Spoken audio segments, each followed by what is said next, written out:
Perkenalkan, nama saya Andayani, NPM 18160059. Di sini saya akan menjelaskan simulasi pembelajaran atau konsep pembelajaran mikro atau simulasi. Hakikat pembelajaran mikro atau simulasi. Simulasi pembelajaran atau pembelajaran mikro berasal dari mikro dan teaching.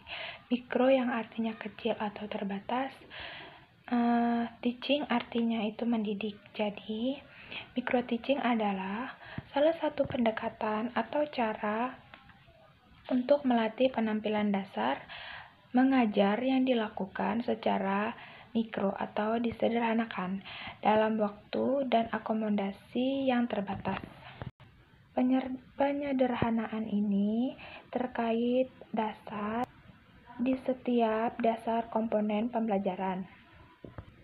Misalnya dari segi waktu, materi, jumlah siswa, jenis keterampilan, dasar mengajar yang dilatihkan, penggunaan metode dan media pembelajaran dan unsur pembelajaran lainnya.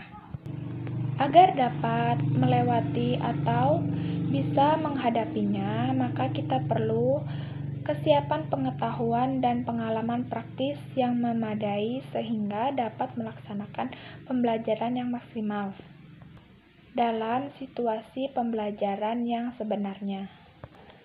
Calon guru atau mahasiswa atau guru yang berlatih tersebut harus mengulang kembali melakukan proses latihan memperbaiki kekurangan sesuai dengan masukan yang didapat agar dapat mencapai tujuan pemerolehan kemahiran yang maksimal.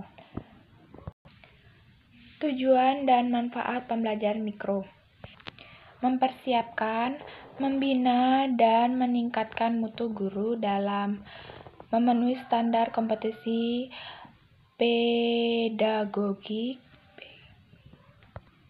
untuk memfasilitasi, melatih, dan membina calon guru atau guru untuk melatih penampilan dan keterampilan mengajar, memberi kesempatan kepada guru atau calon guru berlatih dan mengoreksi serta menilai kelebihan dan kekurangan yang dimiliki.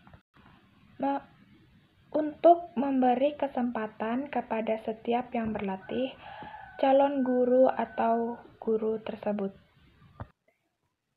Karakteristik pembelajaran mikro: dengan berlatih hanya memusatkan perhatian pada jenis keterampilan tertentu saja, setiap yang berlatih berusaha secara konsentrasi hanya melatih bagian-bagian tertentu sebagai yang direncanakan.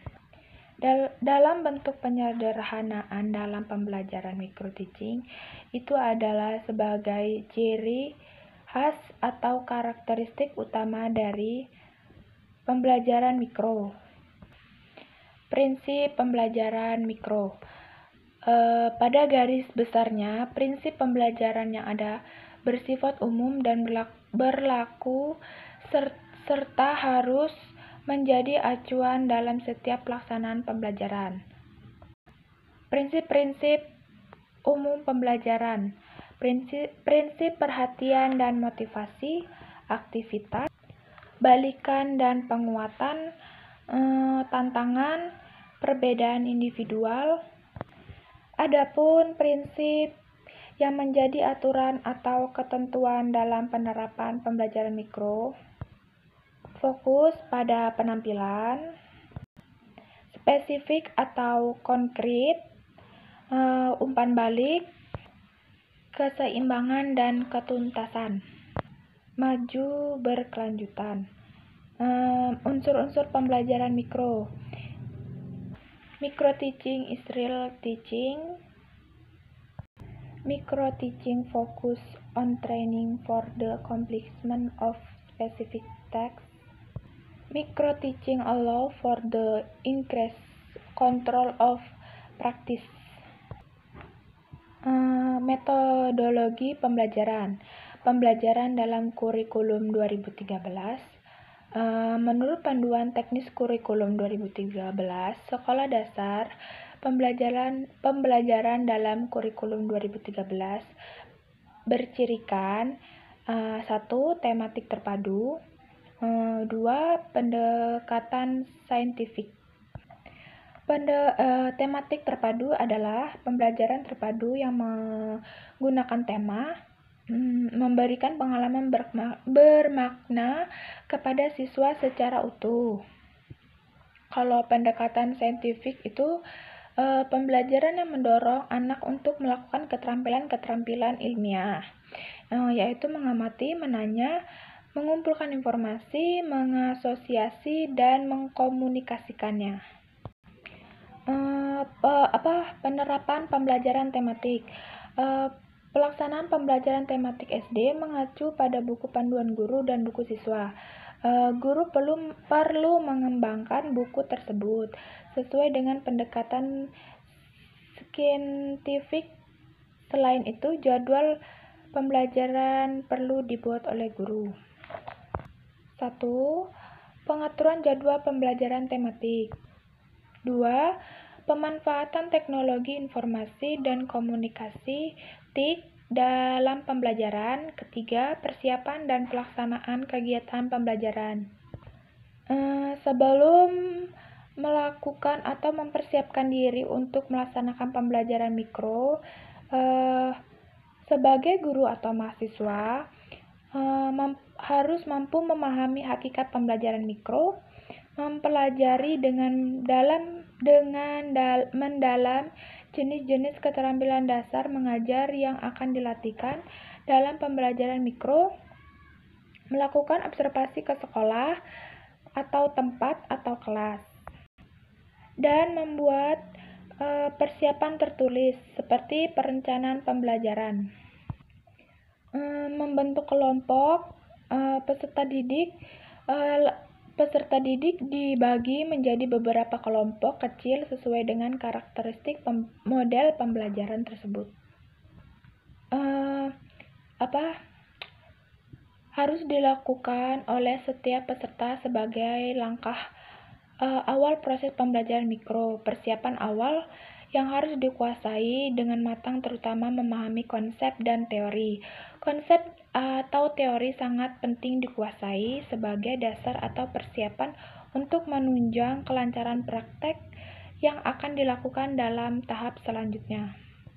Oleh karena itu, sebelum secara praktis melaksanakan proses pembelajaran melalui pembelajaran mikro, terlebih dahulu menguasai konsep dan teori, prinsip, karakteristik, tujuan, dan manfaat pembelajaran mikronya.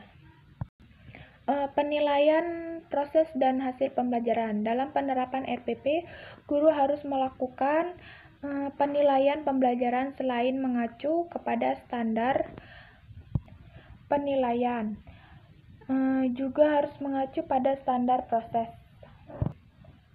Keterampilan dasar mengajar.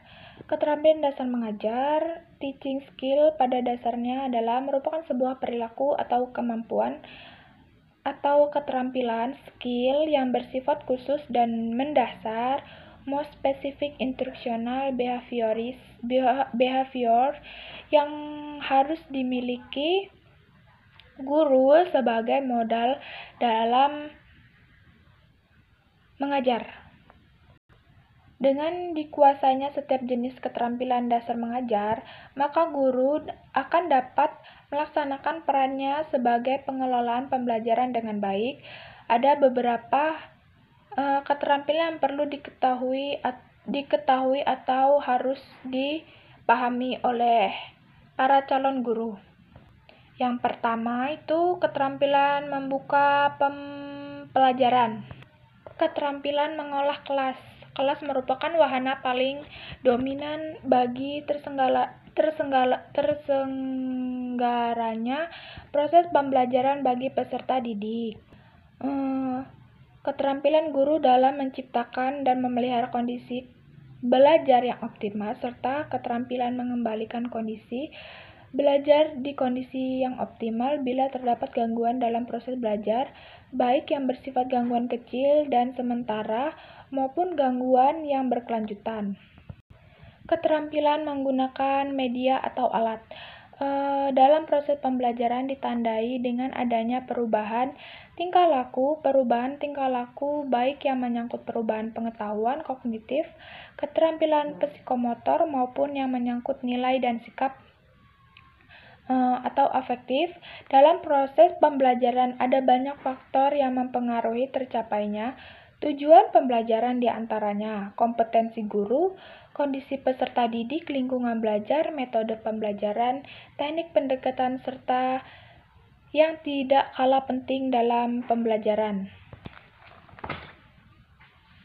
Keterampilan menjelaskan bermakna membuat sesuatu menjadi jelas. Menjelaskan berarti mengorganisasikan isi pelajaran dalam urutan yang terencana hingga dengan mudah dapat dipahami oleh siswa. Dengan keterampilan menjelaskan yang dikuasai oleh guru, maka proses pembelajaran akan berjalan dengan efektif dan efisien. Keterampilan variasi stimulus. Ada kalanya peserta didik bahkan guru mengalami kejenuhan. Faktor yang menjadi sumber kejenuhan cukup banyak, seperti kondisi ruangan yang tidak nyaman, sempit, pengap, gerah, aroma yang tidak sedap. Untuk menghindari atau melewati problema tersebut, perlu diciptakan situasi dan kondisi pembelajaran yang variatif. Apabila guru mampu menghadirkan proses pembelajaran yang bervariasi, kemungkinan besar kejenuhan tidak akan terjadi. Sekian yang bisa saya sampaikan. Terima kasih.